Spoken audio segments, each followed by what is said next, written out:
Question में पूछ रहा है कि कृषि आधारित समाज जब औद्योगिक समाज में परिवर्तित हुआ तो राष्ट्र और राष्ट्रवाद के उदय के लिए कौन सी परिस्थितियां उत्पन्न हुई। अब आप ये समझिए कि जो मध्य युगीन यूरोप हुआ करता था वहां पे एग्रीकल्चर बेस्ड सोसाइटी होती थी। इस सोसाइटी का कंट्रोल होता था फ्यूडल्स के पास और ये जो प्रोसेस है इसे बोलते थे फ्यूडलिज्म, जहां पर लैंड ग्रांट सिस्टम होता था। लैंड ग्रांट सिस्टम ये हुआ करता था। इन फ्यूडल्स के कंट्रोल में दास होते थे जिनको सर्फ्स कहा जाता था, एग्रीकल्चरल स्लेव्स। और ये सर्फ्स जिस तरीके से काम करते इस दास प्रथा को बोलते थे सर्फडम। इन फ्यूडल्स के पास अपना एक लैंड हुआ करता था, ऐसे यहां पर इनका घर होता था, इसको मैनर बोलते थे। इसी के आसपास इनकी जमीन हुआ करती थी। यहाँ पर कॉटेज जहां पर सर्फ्स रहते थे और यहाँ पर इरिगेशन का पूरा मेथड होता था। और ये जो पूरा सिस्टम है इसको बोलते थे मैनर सिस्टम। ये जो पूरी लैंड है ये लैंड इन फ्यूडल्स को ग्रांट किया है किसने? किंग ने, वहां के राजा ने। और ये लोग इसी सर्व्स का यूज करते थे एज एन आर्मी। जब भी वॉर होता था तो ये इनको यूज करते थे और किंग को सपोर्ट करते थे। लेकिन जैसे जैसे समाज में परिवर्तन आया, क्या आया परिवर्तन? पहला तो रेनेसां हुआ। रेनेसां के अलावा नई इंडस्ट्रीज मतलब इंडस्ट्रियल एज की शुरुआत है, इंडस्ट्रियल रेवोल्यूशन हुआ। और जो सर्व्स हैं इन सर्व्स के लाइफ में भी परिवर्तन आया क्योंकि इंडस्ट्री की वजह से ये लोग लेबर बनना शुरू किए। अब चूंकि जब ये लोग सर्व्स थे उस समय इनके पास किसी भी तरह के अधिकार नहीं थे, राइट्स नहीं थे। लेकिन इंडस्ट्रियल रेवोल्यूशन, रेनेसां, इसके बाद जो लिबरलिज्म डेवलप हुआ उस लिबरलिज्म की वजह से इन सर्व्स के राइट्स की डिमांड शुरू हुई और समाज में आपको परिवर्तन होता दिखाई दिया। अब ये जब परिवर्तन होगा ये एक तरह की अवधारणा पैदा करेगा और वह अवधारणा कहलाएगी राष्ट्र की अवधारणा। अगर मैं आपको राष्ट्र की अवधारणा बताऊं तो राष्ट्र या जिसको नेशन कहते हैं आप, ये एक ऐसा कॉन्सेप्ट है जो कि किसी तरह के कॉमननेस की वजह से जनरेट होता है। कॉमननेस होगा। कॉमननेस क्या क्या हो सकता है? क्या क्या चीजें कॉमन होंगी? उसमें लैंग्वेज हो सकता है, कल्चर हो सकता है, एथनिसिटी हो सकती है। निर्जातियां इसको बोलते हैं एथनिसिटी, मतलब एक जैसे सिस्टम को फॉलो करने वाले लोग। इन सब कॉमन थॉट्स की वजह से एक तरह की फीलिंग जनरेट होगी और वह फीलिंग आपसी जुड़ाव को समर्थन करेगी। तो लैंग्वेज, कल्चर, एथनिसिटी, इसकी वजह से जो कॉमन फीलिंग वहां जनरेट हुई उसकी वजह से उदय होता है राष्ट्र का। और जब इस राष्ट्र की मांग शुरू हुई और इस राष्ट्र की मांग के साथ सब अपने लिए राइट्स की बात करने लगे तो वहां से जो कॉन्सेप्ट आया उसे कहा गया राष्ट्रवाद या नेशनलिज्म। और ये समझिए कि 17वीं शताब्दी के बाद से यह यूरोप में आपको लगातार देखा गया। आप फ्रांस, जर्मनी, इटली, यूके, इन सब जगहों पे आप राष्ट्रवाद का उदय देखेंगे और यह शुरुआत करता है फ्रांस 1789 में, जब वहां पे फ्रेंच रेवोल्यूशन शुरू होता है।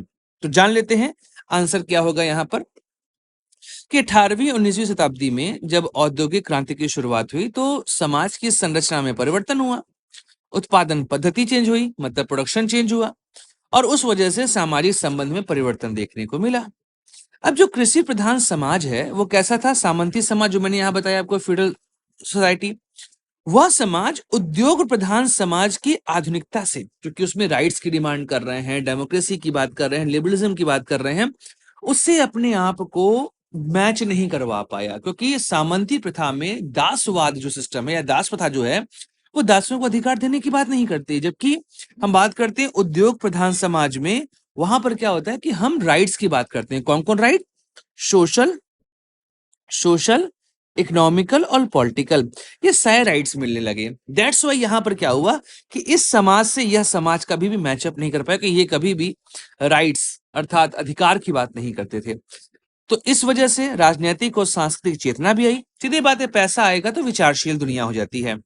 और यह जो सांस्कृतिक चेतना है, राजनीतिक चेतना है, इसने राष्ट्र और राष्ट्रवाद का उदय वहां पर किया। अब आप देखेंगे कि कृषि समाज से कैसे औद्योगिक समाज की ओर रूपांतरण हुआ।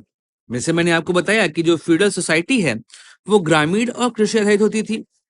सत्ता जो है वो विकेंद्रित थी, क्योंकि मैं बताया आपको कि किंग जो है वो लैंड ग्रांट कर रहा है फ्यूडल्स को। अब किंग का ये पूरा एरिया है, उसने क्या किया, अपने जो बहुत विश्वास पात्र थे उनको, ये किंग हो गया, उसने अपने विश्वास पात्र को ऐसे लैंड ग्रांट कर दी। तो इसका मतलब कई सारे यहाँ पर क्या होंगे, राजा राजा के साथ रहने वाले सामंत होंगे जिनके पास अपना अधिकार होगा और यह राजा को सहयोग करेंगे। और जब राजा कमजोर होगा तो यह सामंत अपने आप को इंडिपेंडेंट डिक्लेयर कर देंगे।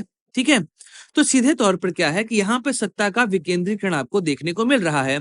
यहाँ पर स्थानीय सरदार और सामंत के पास भी शक्तियां हुआ करती थी। संचार और परिवहन का अभाव हुआ करता था, भाई ये दूसरे से बात नहीं करते थे बहुत ज्यादा। इस वजह से कई बार देखा गया है कि एक सामंत और दूसरे सामंत के ऊपर जब अटैक हो रहा है तो कोई मदद करने को नहीं आ रहा है। औद्योगिक समाज का उदय कब हुआ, तो 18वीं शताब्दी में इंग्लैंड में, जिस समय जेम्स वॉट ने रिचर्ड ऑकराइट के सिस्टम को ठीक करके स्टीम इंजन बनाया, वहां से लगातार इंडस्ट्री डेवलप होती चली गई और कॉटन मिल की शुरुआत हुई। अब ये जो मैनचेस्टर में कॉटन मिल बनी, उसकी वजह से धीमे धीमे इंडस्ट्रियल डेवलपमेंट जो है वो देखने को मिलने लगा। फिर शहर बनने शुरू हुए, कारखाने उभरे और जनसंख्या जो भी तक ग्रामीण क्षेत्रों में रह रही थी वो शहरी क्षेत्रों की आना शुरू हो गई। तो एक नया वर्ग बना, श्रमिक वर्ग। और याद रखिए, जो इंडस्ट्रियलिस्ट है और जो लेबर है, इनको मैनेज करने के लिए एक और वर्ग बना, इसे कहा गया मध्यम वर्ग। और आगे चल के मार्क्स ने इनको बोर्गुजीज का नाम दिया, बुर्जुआ कहते हैं इनको हिंदी में। एक नया सामाजिक वर्ग अस्तित्व आया जो इंडस्ट्रीज के लिए काम करके इनको कंट्रोल करता था, मध्यम वर्ग इसी को कहा गया। तो अब इसकी वजह से समाज में, अब भाई ये जो मध्यम वर्ग है ये धीमे धीमे अधिकारों की बात करेगा, ये राजतंत्र का अपोज करेगा, या राजतंत्र अगर चाहेगा भी तो वो राजतंत्र सीधे तौर पर क्या होना चाहिए, संविधान के अंदर होना चाहिए। इसलिए आप देखेंगे कि चाहे फ्रांस हो, चाहे जर्मनी हो, चाहे इटली हो, इन सब जगहों पे लिबरल मूवमेंट देखने को मिलेगा। 1848 में फ्रैंकफर्ट पार्लियामेंट वाला जो पूरा इशू है वो यही है, और 1789 में जो फ्रेंच रेवोल्यूशन हुआ था उसके पीछे की भी कहानी यही है। और यहाँ पर ये फेडरिक सॉरियो की इमेज आप देख रहे हैं जो कि 1848 में उन्होंने पेंट की थी। यह भी आपको लिबरल सोसाइटी की ओर बता रहा है, क्योंकि ये लिबर्टी का सिंबल है और लिबर्टी का मतलब होता है जहां पे काम करने की आजादी होती है। और ये सभी देश धीमे धीमे करके लिबर्टी के सिंबल की ओर बढ़ रहे हैं। फ्रांस, यूएसए, स्विट्जरलैंड पार कर चुके हैं। जर्मनी फ्रैंकफर्ट पार्लियामेंट फेल हुआ था, लेकिन उसके बाद जब वहां पे दोबारा से रेवोल्यूशन हुआ 1871 में, वहां पे ऑटोवन बिस्मार्क आया, उसने वहां पर डेवलपमेंट किया और जर्मनी का एकीकरण किया। इसके पीछे आपको इटली दिखाई दे रहा है और उसके पीछे पोलैंड और बाकी देश फॉलो कर रहे हैं। यहाँ पर आप देख रहे होंगे ये सैटर्ड सिंबल ऑफ क्राउन है, जिसका मतलब होता है कि राजतंत्र का अंत होना शुरू हो चुका है और इनको ब्लेस कर रहे हैं जीजस और उनके साथ जो एंजल्स हैं। तो ये एक तरीके से लिबरलिज्म या नेशनलिज्म का कॉन्सेप्ट डिफाइन करता है। इसके अलावा आर्थिक एकीकरण हुआ। अब भाई आपको सामान बेचना है, आप देख रहे थे सामंतवादी सिस्टम में क्या है, सब अलग अलग है, लेकिन जब शहर बनने लगे तो इनके बीच में रिलेशंस बनने डेवलप हुए। तो आर्थिक एकीकरण, जैसे आप एग्जाम्पल देखेंगे 1830 में जोल्वरिन नाम का एक संघ बना था। जोल्वरिन नाम का एक संघ बना था, ये जर्मन संघ था जो कि 32 करेंसियों को बंद करके उसकी जगह पे केवल 2 करेंसी चलाया था, जिसकी वजह से ट्रेड अचानक से बढ़ने लगा था। और कमोबेश यही काम जो है वो नेपोलियन बोनापार्ट ने भी किया था। उसने गिल्ड सिस्टम को खत्म कर दिया था। गिल्ड मतलब एक तरह की मोनोपोली ट्रेड पर, उन्होंने इसको खत्म करके सबको काम करने की आजादी दे दी थी। साथ ही साथ रोड, रेलवेज और सड़कें ये बननी शुरू हो चुकी थी। डाक, टेलीग्राफ, मुद्रण, इनका विकास हुआ तो लोग जुड़ना शुरू हो गए, पढ़ाई लिखाई शुरू हो गई। एक राष्ट्रीय अर्थव्यवस्था का उदय वहां पर देखने को मिलता है और एक सामूहिक चेतना का विकास हुआ जो देश के बारे में बात कर रही है, ना कि इंडिविजुअलिटी के बारे में बात कर रही है। तो सामाजिक गतिशीलता आई, सामंती बंधन टूटे, नई आर्थिक भूमिकाएं मिली, नए प्रोफेशन शुरू हुए, लॉयर, उसके अलावा टीचर, इस तरह के नए सिस्टम वहां पे या नए प्रोफेशन शुरू हो गए थे और इन प्रोफेशंस ने वहां पे नेशनलिज्म की फीलिंग को डेवलप किया था। श्रमिक वर्ग धीमे धीमे अपने अधिकारों के लिए आने लगे, तो इसकी वजह से क्या हुआ कि वहां पे यूनियंस बनने शुरू हुए।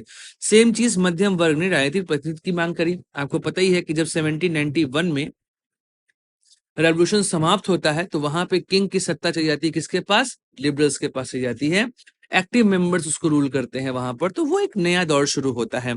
तो नागरिक समानता और साझेदारी अधिकारों की बात यहाँ पे शुरू हुई। आपको ये पता है फ्रेंच रेवोल्यूशन का आधार ही था लिबर्टी, इक्वलिटी एंड फ्रेटर्निटी, इसकी बात वहां पे शुरू हुई थी। शहरीकरण और शिक्षा शुरू हुई, लोग अलग अलग क्षेत्रों से आके जुड़े हुए, जिससे कि साझा भाषा, संस्कृति और नए नए राजनीतिक विचारों का प्रसार भी शुरू हो गया। प्रिंट कल्चर की वजह से भी चीजें शुरू हुई, लोग पढ़ना शुरू कर दिए, पेनी बुक आ चुकी थी, यह सब चीजें भी उनको यहाँ पे सपोर्ट करना शुरू कर चुके थे। राष्ट्रीय साहित्य, अखबार, सार्वजनिक विमर्श, इन सबको जन्म हुआ था और इस वजह से एक नेशनल आइडेंटिटी का वहां पे विकास होना शुरू हुआ। राजनीतिक केंद्रीकरण शुरू हुआ जब औद्योगिक समाज बना, तो यहाँ पे कुशल प्रशासन की बात हुई, कानून व्यवस्था की बात हुई, राष्ट्रीय मुद्रा, उसी के बाद लोगों ने अपनी करेंसी बनाना शुरू कर दिया और यह सब चीजें भी नेशनलिज्म के प्रमोशन के लिए बहुत रिक्वायर्ड थी। एक केंद्रीकृत राज्य के निर्माण की नींव पड़नी शुरू हुई और इस केंद्रीकृत राज्य के निर्माण ने दुनिया में एक नया सिस्टम शुरू किया और इसकी शुरुआत कहाँ से होती है? यूरोप से होती है। इसके अलावा फ्रांसीसी क्रांति, साथ ही साथ जर्मनी में जो चेंजेस हुए, इटली में चेंजेस हुए, यूके में चेंजेस हुए, इसने लोकतांत्रिक विचार और औद्योगिक समाज के वजह से अपना जो बेस है वो प्राप्त किया था और यह सभी चीजें आपको पूरे यूरोप में देखने को मिल रही थी। इसके बारे में मैंने आपको बताया कि फ्रांसीसी क्रांति का यही मुख्य उद्देश्य था, स्वतंत्रता, समानता, बंधुत्व तथा लिबर्टी, इक्वलिटी एंड फ्रेटर्निटी। तो औद्योगिक समाज ने उपनिवेशों की भी नींव रखी, क्योंकि जैसे यूके हो गया, जर्मनी हो गया, फ्रांस हो गया, इन लोगों ने अफ्रीका, लैटिन अमेरिका और एशिया के बहुत सारे देशों को गुलाम बनाया, इनको अपना उपनिवेश बनाया। वहां पर इस उपनिवेश के खिलाफ भी राष्ट्रवाद का उदय देखने को मिलता है, जैसे कि इंडिया में, इंडो चाइना में, इन सब जगहों पे फ्रीडम मूवमेंट शुरू हो चुके थे। तो सीधे तौर पर कृषि प्रधान या स्थानीय सामंती समाज जो है, जब वो औद्योगिक समाज के साथ अपना चेंजेस देखता है, तो वहां पे हमको नेशनलिज्म और नेशन की फीलिंग आती दिखाई देती है। तो उद्योग ने समाज में आधुनिक राष्ट्र और राष्ट्रवाद की भावना को प्रज्वलित किया था।